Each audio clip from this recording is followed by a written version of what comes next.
하나님은 창조주 하나님을 믿습니까? 하나님은 무에서 유를 창조하시는 분 믿습니까? 하나님은 전능하신 분 믿습니까? 하나님은 모세 시대에 이스라엘 백성들을 건져낸 시대에 10가지 재앙을 애굽에서 행하신 걸 믿습니까? 하나님은 하나님의 능력으로 홍해를 가르신 걸 믿습니까? 하나님 백성들의 필요를 아시고 채우시는 걸 믿습니까? 하나님은 권능으로 역사하셔서 하나님 백성들의 싸우신 걸 믿습니까? 라고 물었더라면 그들은 뭐라고 그랬을까요? 당연히 믿는다고 말했겠죠. 그러나 그들의 삶 속에 실제적인 믿음은 없었습니다. 왜 그러는가? 거짓 신앙 체계에서는 진정한 믿음이 가능하지 않기 때문에 그렇습니다. 진정한 믿음을 위해서도 철저하게 십자가의 복음 외에 서는 것이 핵심입니다. 세 번째, 율법주의 신앙으로는 육신을 이길 수 없습니다. 율법주의 신앙에서는 아무리 종교적인 헌신이나 형식이 가득한다 할지라도 절대로 육신을 이길 수 없습니다. 왜냐하면 육신과 율법주의는 같은 신앙 체계에 속해 있기 때문에 그렇습니다.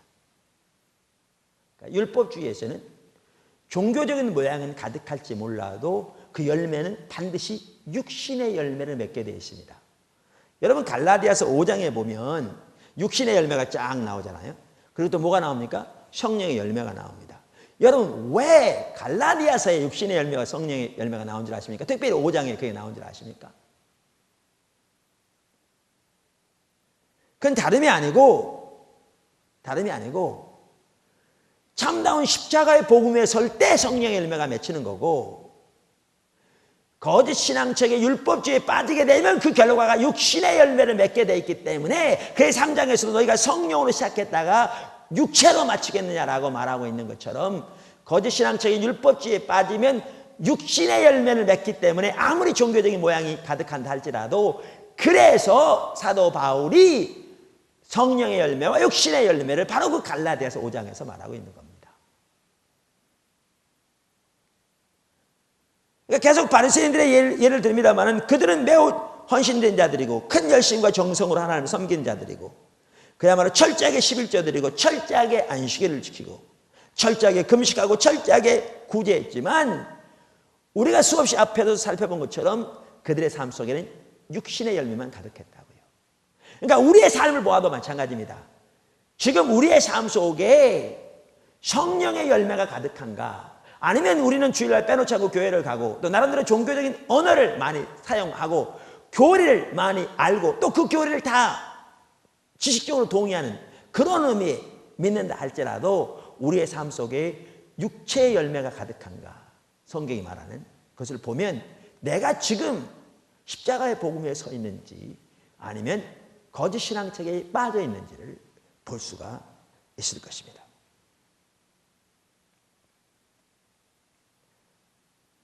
네 번째, 율법주의 신앙에는 자유함이 없습니다. 율법주의 신앙에는 억압이 있습니다. 율법주의 신앙은 노예로서의 삶입니다. 갈라디아서에서는 율법주의 신앙을 종의 종교로 비유하고 있습니다. 그래서 이스마엘이 종인 하갈의 몸에서 하나님의 약속과는 상관없이 육체를 따라 태어난 것 같이 율법주의 신앙은 사람을 종으로 만드는 종교입니다.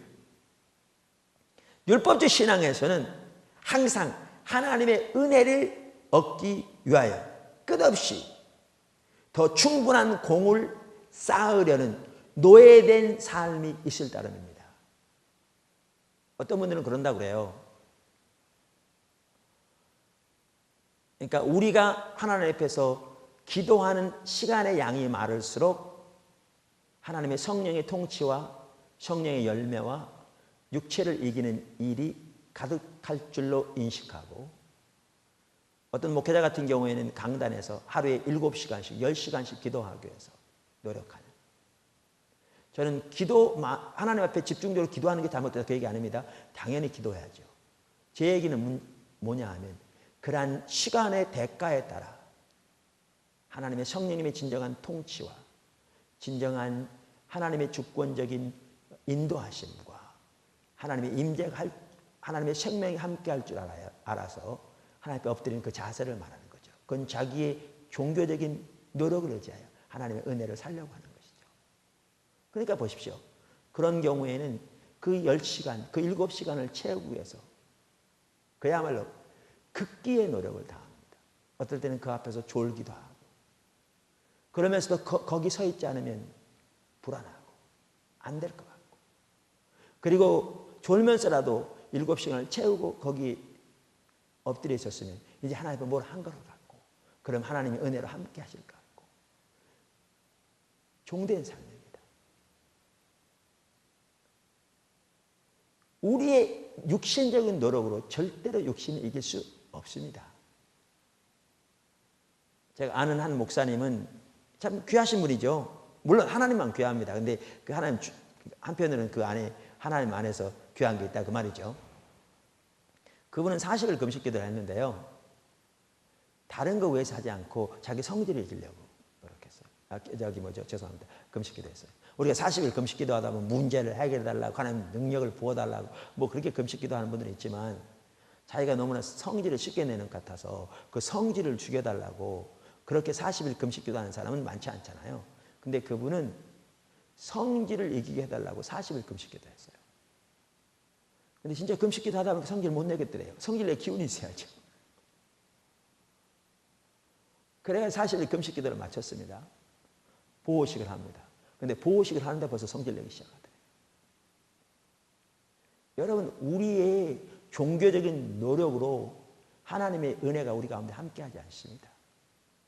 우리가 하나님을 사랑하는 만큼, 그리고 하나님의 십자가의 공로를 믿음으로 의지하여 철저하게 내 의를 버리고 주님의 십자가의 공로만을 믿음으로 의지하여 서는 만큼, 그래서 하나님이 내 삶을 통치하시고 다스리시는 만큼 내가 육신을 이기게 되고 성령의 열매가 내 삶 속에 넘치게 되는 것이지요. 그래서 율법주의 신앙에서는 끊임없이 그 하나님의 은혜와 또한 하나님께서 예비하신 그 승리를 경험하기 위해 우리의 종교적인 노력을 더 치러야 한다는 강박관념에서 노예된 삶을 삽니다. 그래서 이렇게 선교에 이렇게 많은 목사님들이 십자가의 복음에 서서 오직 은혜, 오직 믿음의 한 삶 가운데 이렇게 전환되어지면서 하는 천마들이 뭐였느냐 하면 신앙생활이 너무나 자유롭다는 거죠. 목회가 너무나 자유롭다는 거죠. 당연히 이것은 방종을 의미하는 것이 아닙니다.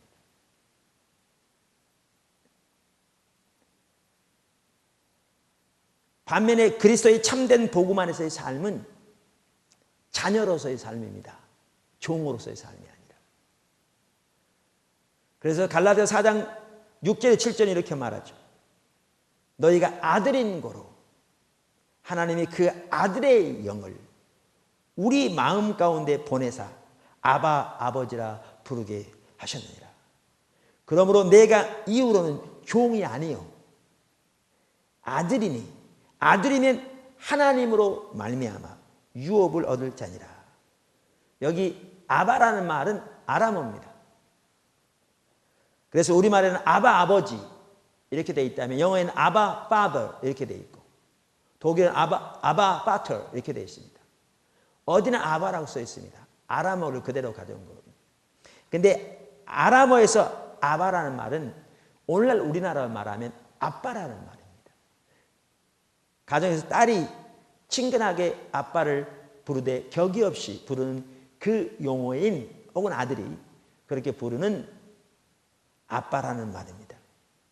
그래서 하나님은 우리가 십자가의 복음의 능력 위에 하나님의 은혜 가운데 서서 하나님이 우리의 아빠로서의 그 친근하고 친밀한 삶을 살되 하나님의 은혜로 살 뿐만 아니라 우리가 하나님을 사랑하기 때문에 아버지의 일을 보면 우리의 온 삶으로 같이 있어서 아버지의 뜻이 목적과 의도가 우리의 삶을 통해 마음껏 이루어지도록 우리가 우리의 삶을 그곳에 드리는 삶이죠. 그리고 그렇게 아버지의 행하심을 볼 때, 아버지의 인도를 볼 때 우리 삶을 조정하여 믿음으로 동참하면 하나님 아버지께서 그분의 권능과 능력으로 우리의 삶을 통해 역사하셔서 그분의 목적을 이루시고 우리 가운데 더욱 놀라운 하나님의 생명과 은혜를 경험하게 하시고 하나님을 경험하게 하시는 축복을 우리에게 주시는 분이시지요. 그리스도의 복음의 삶에는 참으로 놀라운 자유함이 있습니다. 율법의 모든 멍에로부터의 자유함이 있습니다. 죄책감과 사단의 정죄로부터의 자유함이 있습니다. 욕심과 탐심으로 인한 집착과 억압으로부터의 자유함이 있습니다. 또한 그것이 조상의 저주로 인한 것이건 과거의 상처로 인한 것이건 잘못된 사고로 인한 것이건 혹은 귀신 들림으로 인한 것이건 모든 종류의 사단의 억압과 압박으로부터의 자유함이 있습니다. 우리들이 예수님의 십자가의 공로를 믿음으로 의지하여 서게 될 때 그 모든 그 억압들은 우리에게 무력하게 될 것이기 때문에 그렇습니다. 물론 이 자유함은 죄를 마음대로 지을 수 있는 자유함을 말하는 것이 아닙니다. 이 자유함은 우리가 주님 안에서 자유케 돼요. 하나님을 마음껏 섬기기 위한 것일 뿐 아니라 다른 사람을 사랑으로 섬기기 위한 것입니다. 그래서 갈라디아서 5장 13절에 이렇게 말합니다. 형제들아 너희는 자유를 위하여 부르심을 입었으나 그러나 그 자유로 육체의 기회를 삼지 말고 오직 사랑으로 서로 종노릇하라. 그 다음에 네 번째인가요? 성령의 역사는 하나님의 약속이요 믿음에 의한 것입니다. 그러니까 성령님의 진정한 운행하심과 통치, 열매, 말씀드린 그것은 어디에 있다고요? 참다운 신앙이 십자가 복음에 있다고요. 근데 그것과 뭐가 같이 갑니까? 믿음이 같이 가고 뭐가 같이 가죠? 약속에 의한 것이죠. 약속에 의한 것이죠. 그러니까 성령님의 진정한 통치에 대해서 앞에 살펴봤습니다만 좀 더 이 부분을 제가 이렇게 살펴보기 원합니다. 왜냐하면 우리에게 절실하게 필요한 게 이러한 성령님의 통치하심과 인도하심과 우리 예배 가운데 성령님의 임재이기 때문에 그렇습니다. 또한 성령님의 운행하심과 역사하심도 당연히 필요하고요. 우선 성령님의 역사와 관련해서 우리에게 사모하는 자세가 매우 중요합니다. 이건 다 압니다. 성경 여러 곳에서 그걸 말하고 있죠. 제가 한 두 구절을 먼저 읽어보겠습니다. 그 중에 첫 번째는 누가복음 11장입니다. 누가복음 11장 5절. 또 이르시되 너희 중에 누가 벗이 있는데 밤중에 그에게 가서 말하기를 벗이여 떡 세 덩이를 내게 빌려주라 그 말이죠. 내 벗이 여행 중에 내게 왔으나 내가 먹을 것이 없노라 하면 저가 안에서 대답하여 이르되 나를 괴롭게 하지 말라. 문이 이미 닫혔고 아이들이 나와 함께 침소에 누웠으니 일어나 내게 줄 수가 없노라 하겠느냐. 여러분 이런 사람이 있겠습니까? 없겠죠. 내가 너희에게 말하노니 비록 벗됨을 인하여서는 일어나 주지 아니할지라도 그 강청함을 인하여 일어나 그 소용대로 주리라. 내가 또 너희에게 이르노니 구하라 그러면 주실 것이요 찾으라 그러면 찾을 것이요 문을 두드리라 그러면 너희에게 열릴 것이니 구하는 이마다 받을 것이요 찾는 이가 찾을 것이요 두드리는 이에게 열릴 것이니라. 너희 중에 아비된 자 누가 아들이 생선을 달라 하면 생선 대신에 뱀을 주며 알을 달라 하면 전갈을 주겠느냐. 너희가 악할지라도 좋은 것을 자식에게 줄 알거든 하물며 너희 천부께서 구하는 자에게 성령을 주시지 않겠느냐. 자, 우선 여기 보시면요, 이 전체가 뭐에 관한 구절입니까? 성령을 위해서 기도하라는 구절입니다. 그러니까 문맥적으로 쭉 보시면 구하는 자에게 성령을 주시지 않겠느냐를 보면 성령을 위해 구하라는 거죠. 근데 성령을 위해 구하라고 말할 때 여기에 보면 뭐가 나옵니까? 강청하는 기도가 나오죠. 강청하는 기도. 근데 우리는 일반적으로 이 강청하는 기도를 잘못 이해하는 것 같더라고요. 그래서 어떻게 생각하냐면 우리가 그냥 뭔가를 계획을 세워놓고 하나님 앞에 밤낮으로 부르짖으면 하나님께 주시는 것처럼. 그래서 우리의 목표와 목적을 세워놓고 오늘도 내일도 안 되면 아침 저녁으로 시간을 정해서 안 되면 금식하면서 줄기차게 부르짖으면 하나님께서 우리의 기도를 들어주시는 것으로 이렇게 성경을 이해하는 그런 경우가 많은 것입니다. 그런데 실제로 이 구절은 그게 아닙니다. 그 배경을 보면 이해합니다. 그러니까 여기에 보시면 먼저 우리가 성령을 주시도록 구하는 것이 하나님의 뜻인 걸 볼 수 있어요. 어디에서 그런 걸 볼 수 있느냐? 그 당시 유대 나라에는요, 한 집에 이렇게 손님이 오잖아요. 그러면 이 손님은 이 찾아온 그 집의 손님만이 아니었답니다. 그 마을 전체의 손님이었답니다. 그러니까 그 당시의 관습에 의하면 이 손님으로 찾아온 집 주인뿐만 아니라 마을 전체가 이 찾아온 손님을 대접해야 할 의무를 가지고 있었습니다. 그게 그 당시의 관습입니다.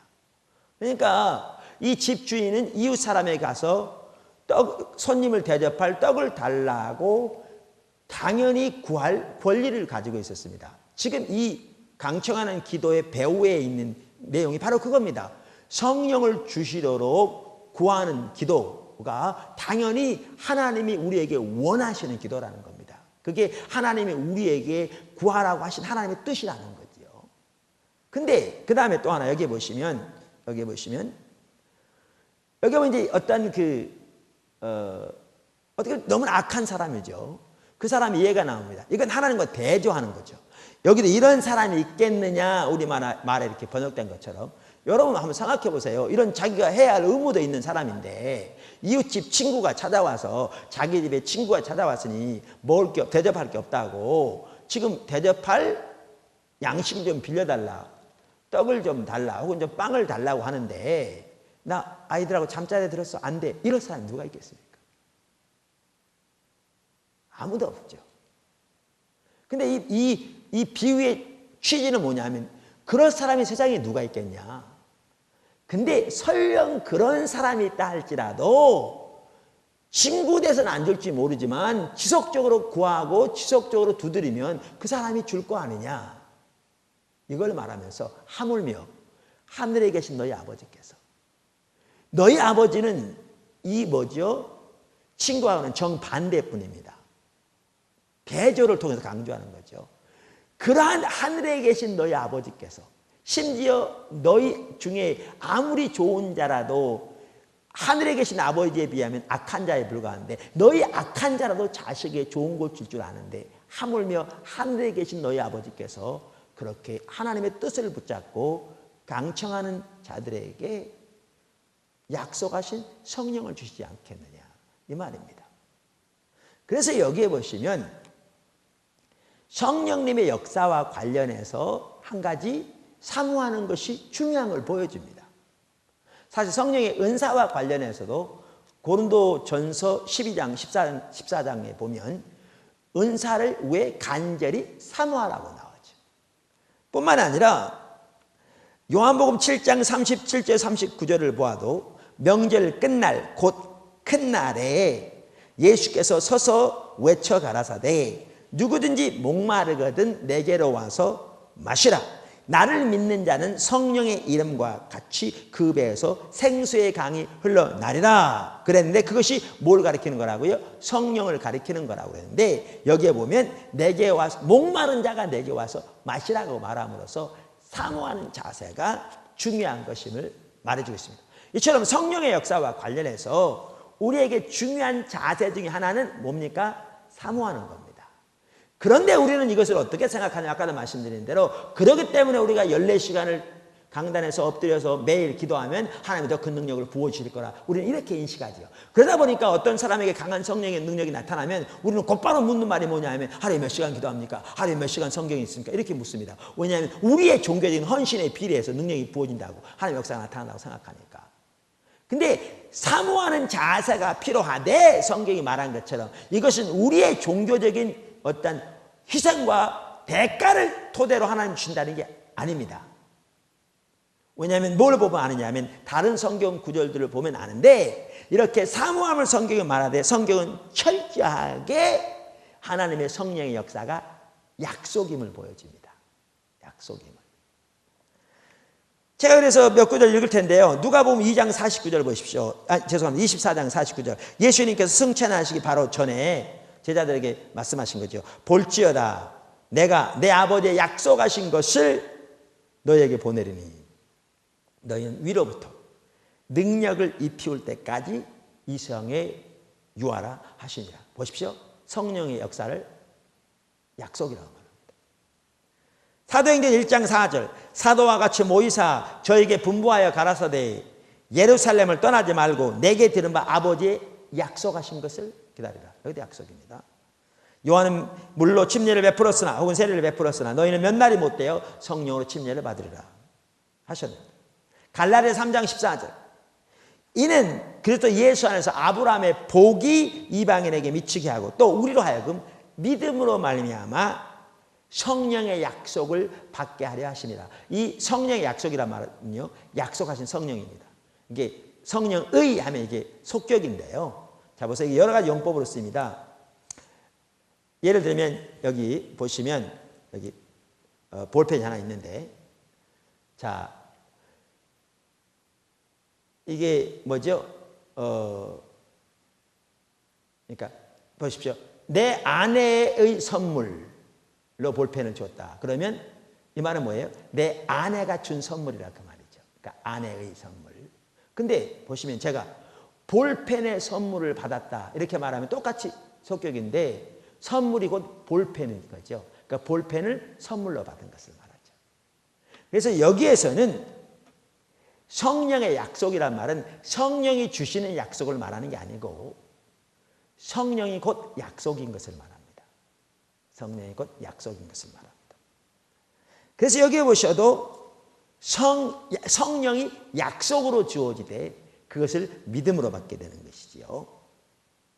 사도행전 2장 37절 저희가 이 말을 듣고 마음에 찔려 베드로와 다른 사도들에게 물어 가로되 형제들아 우리가 어찌할꼬 하거늘 베드로가 가로되 너희가 회개하여 각각 예수 그리스도 이름으로 세례를 받고 혹은 침례를 받고 죄 사함을 받으라. 그리하면 성령을 선물로 받으리라. 그 외에 갈라디아 3장 1절에서 5절 어리석도다 갈라디아 사람들아 예수 그리스도께서 십자가에 못 박히신 것이 너희 눈앞에 밝히 보이거늘 누가 너희를 꾀더냐 내가 너희에게 다만 이것을 알려 하노니 너희가 성령을 받은 것은 율법의 행위로냐 듣고 믿음으로냐. 답변은 명백하게 듣고 믿음으로다랍니다. 안 써있지만 명백합니다. 너희가 이같이 어리석으냐 성령으로 시작하였다가 이제는 육체로 마치겠느냐. 너희가 이같이 많은 괴로움을 헛되이 받았느냐. 과연 헛되냐. 너희에게 성령을 주시고 너희 가운데서 능력을 행하시는 이의 일이 율법의 행위에서냐 듣고 믿음에서냐. 당연히 답변은 듣고 믿음에서입니다. 여기에서도 보면 2절에 너희가 성령을 받은 것은 이 말은 단순 과거형입니다. 그러니까 과거 한 시점에 받은 걸 말합니다. 그러니까 성령을 처음 받은 것을 말할 것 같습니다. 저는 그것이 우리가 예수를 믿을 때 일어난다고 확신합니다. 나중에 이제 그 부분을 살펴보겠지만 그런데 5절에 성령을 주시고는 현재형입니다. 이 말은 지속적으로 하나님의 성령의 능력을 우리에게 부어주시는 그러한 부분을 말하죠. 그래서 성령을 주시고와 너희 가운데 능력을 행하시는 것을 연결시키고 있습니다. 그런데 이 모든 성령의 역사가 다 뭘로 가능하냐? 믿음으로 가능하다. 그 말입니다. 그럼 여기 보십시오. 여기 보십시오.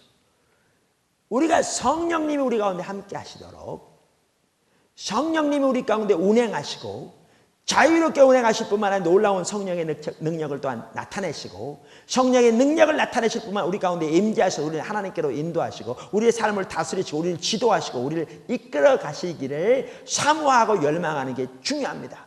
그래서 그렇게 사모하라고 그것이 당연히 기도해야 할 내용이라고 성경은 말합니다. 하나님 우리에게 기도하라고 하신 하나님의 뜻이라고. 그런데 그러한 일이 이루어지는 것이 우리가 몇 시간의 기도를 해야 그 대가로 주어지는 것이 아니라 철저하게 십자가의 공로로 되어지는 것이고 그래서 너희 눈앞에 예수 그리스도 십자가에 못 박혀 돌아가신 것이 밝혀 보이기를 그랬지요. 오직 믿음으로 가능한 다시 말하면 철저하게 십자가의 복음의 서시로 철저하게 믿음에 의한 삶을 살수록 우리 가운데 이러한 진정한 성령님의 역사가 더욱 넘치게 되는 것을 볼 수가 있습니다. 그리고 동시에 우리는 그러한 믿음 위에 서서 십자가의 공로만에 의지하여 서서 우리가 주님 앞에 서되 당연히 우리 가운데 하나님의 약속하신 이런 성령님의 통치와 운행하심과 역사를 우리 가운데 더욱 나타내시도록 사모하고 열망하고 갈망하는 자세가 우리에게 있어야겠지요. 우리가 주일날 교회에 나올 때건 주일 밤에 나올 때건 어떠한 예배로 나올 때건 오늘도 이 예배를 통해서 성령님이 통치하셔서 운행하심으로 우리를 하나님께 더 가까이 이끄시고 우리의 삶을 비추셔서 하나님의 합당치 못한 부분을 들추심으로 우리로 돌이키게 하시고 우리에게 하나님의 길과 목적을 보이셔서 우리로 그 길에 동참하게 하시고 무엇보다 하나님을 더욱 알게 하셔서 하나님 마음껏 경배하고 하나님 마음껏 예배하고 하나님만을 기뻐하는 자리로 이끌어달라고 사모하고 열망하는 자세로 나와야 될 줄로 믿습니다. 이처럼 성령님의 진정한 역사는 철저하게 십자가 복음에서 주어집니다. 오직 믿음으로 우리에게 주어집니다. 마지막으로 십자가의 복음 위에 설 때 하나님의 모든 약속이 성취됩니다. 여러분 고린도서 1장 20절 참 중요한데요. 이렇게 말하죠. 하나님의 약속은 얼마든지 예니 그리스도 안에서 예가 되니 그런즉 그로 말미암아 우리에게 아멘하여 하나님께 영광을 돌리게 되느니라. 그래서 아니란 말이 뭔가 저는 이렇게 확신합니다. 성경 전체를 볼 때 우리가 예수님 안에 예수님 우리 안에 신앙의 본질을 말하죠. 하나님과 친밀한 교제, 하나님 알고 사랑하는 삶, 하나님의 주권적인 통치 가운데 거하는 삶. 동시에 복음서를 보면 예수님 아니란 말은 철저하게 자기 의를 버리고 오직 십자가의 공로를 믿음으로 의지하여 서는 삶, 하나님의 은혜 가운데 서는 삶을 말하죠. 그 좁은 의미의 십자가의 복음을 말하죠. 그 가운데 설 때에 하나님의 모든 약속이 이해가 된다. 그 말이죠. 우리가 과거를 살펴봤습니다. 이스라엘 백성들에게 하나님께서 제사장 나라가 될 것을 출애굽기 19장에 약속하셨습니다.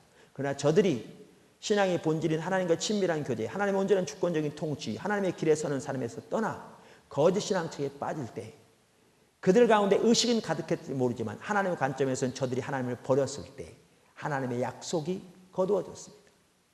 거두어졌습니다. 그래서 너희가 지식을 버렸으니 나도 너를 버려. 이 말은 하나님 하는 지식을 말하죠. 내 제사장이 되지 못하게 할 것이요. 호세아 4장 6절. 또 엘리 제사장만 하더라도 그렇게 그 당시 의식은 가득했을지 모르지만 거짓 신앙책에 빠지게 되었을 때 하나님의 약속이 거두어지죠. 그래서 전에 내가 말하기를 너와 내 조상의 집이 내 앞에 영영이 행하리라 하였으나 이제는 그렇지 아니하리라. 나는 나를 존중히 여기는 자를 존중히 여기고 나를 멸시하는 자를 멸시하리라고 말함으로써 신앙의 본질에 떠났을 때 약속이 거두어지는 것을 볼 수 있습니다. 이처럼 반면에 우리가 신앙의 본질 가운데 거할 때 십자가의 복음 안에 설 때 성경에 약속된 하나님의 모든 유업이 우리에게 주어지게 되는 것입니다. 그래서 갈라디아서 4장만 하더라도 이사야서 54장 1절 인용하면서 그 유업이 이삭에게 주어질 것을 말씀합니다. 이처럼 십자가의 복음에 서야 하나님의 유업이 주어집니다. 이 시대는 어느 때보다 이사야 하반부에 약속된 회복과 부흥의 유업이 우리들에게 교회들에게 제시되고 있는 시대입니다. 어느 때보다 우리는 철저하게 거짓 신앙체계를 버리고 십자가의 복음 위에 설 때 하나님의 약속하신 유업이 우리에게 주어질 줄로 믿습니다. 그 유업이, 그 약속이 저와 여러분에게 주어져서 하나님의 생명이 넘치고 우리를 통해 하나님의 이름이 크게 높이는 바되시며 이 나라 이 땅 가운데 하나님의 놀라운 회복의 역사가 나타나게 되기를 주님의 이름으로 축원합니다.